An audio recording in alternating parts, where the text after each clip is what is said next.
OCO, good morning. Today's, where's Puzzle? There she is. There she is. Alright, so today's story is about neighborhood dogs. When I was a very little girl, maybe 8 or 10, somewhere in there, where are you, Puzzle? There she is. I used to go out to play in our backyard. It wasn't fenced up, and there were, on occasion, dogs that would come about. There would be a dog that would get out of the yard, my neighbor's yard, or just a stray wandering dog. You want tickles? Oh goodness, you're so messy today. You're so messy today, Miss Puzzle. Did you roll around in your hay today? Oh, you silly girl. You silly girl. Getting all the tickles in your body. Yeah. Oh, sweet baby. You lick her lips. She lick her lips. She says, yeah, that's where the good stuff is. Yeah. Oh, go eat some food, Miss Puzzle. Such a sweet girl.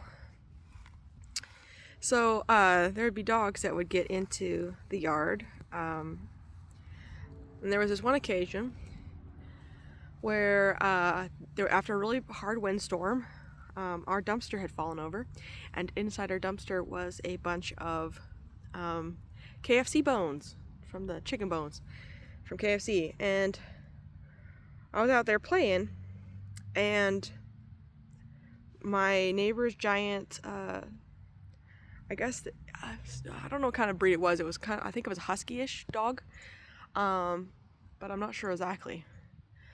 And it came over to the yard to have at some of those bones.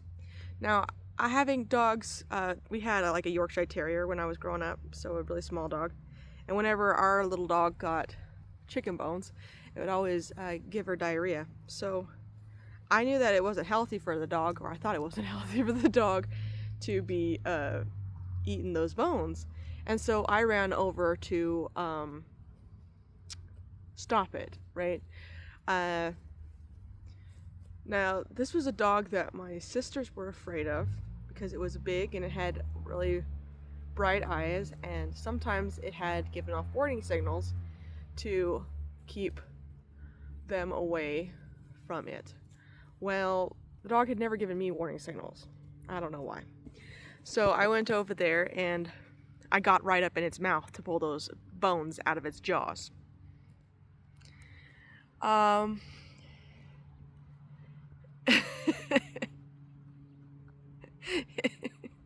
dog was very tolerant, considering that I didn't stand much higher than its head.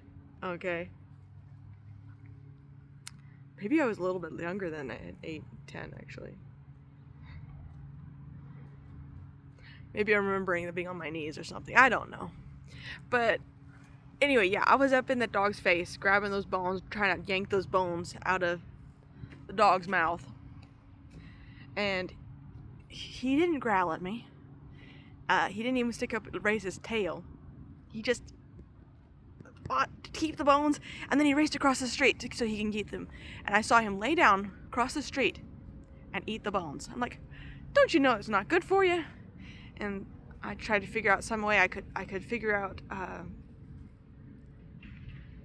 to stop him from eating those bones. He came back for some more, and I figured he's stronger than I am, and I could, do this tug of war to try to get those bones out of his mouth. Or when he ran across the street to eat the bones, I just pick up the rest of the bones, throw them back in the dumpster, and set the dumpster up right. So yeah, I think it was in my 8, but I was a short 8-year-old. Yeah. So that was a fun story. I didn't get bit, even though I probably should have. But that was just the way I had interacted with pretty much all the dogs in the neighborhood. I'd be walking along the streets down the sidewalk or something, and dog would come charging out, to growl at anybody else.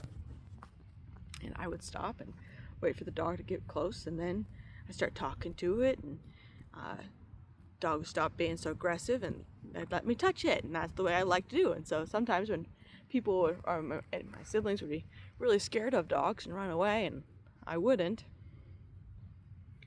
and I would end up sitting on somebody's porch, some neighbor's porch, for hours, just stroking their dog, having this good old time.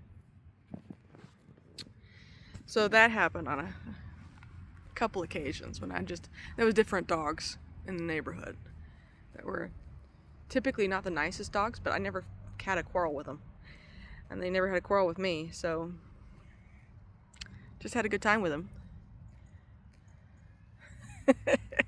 And recently I'll save that story for another adventure.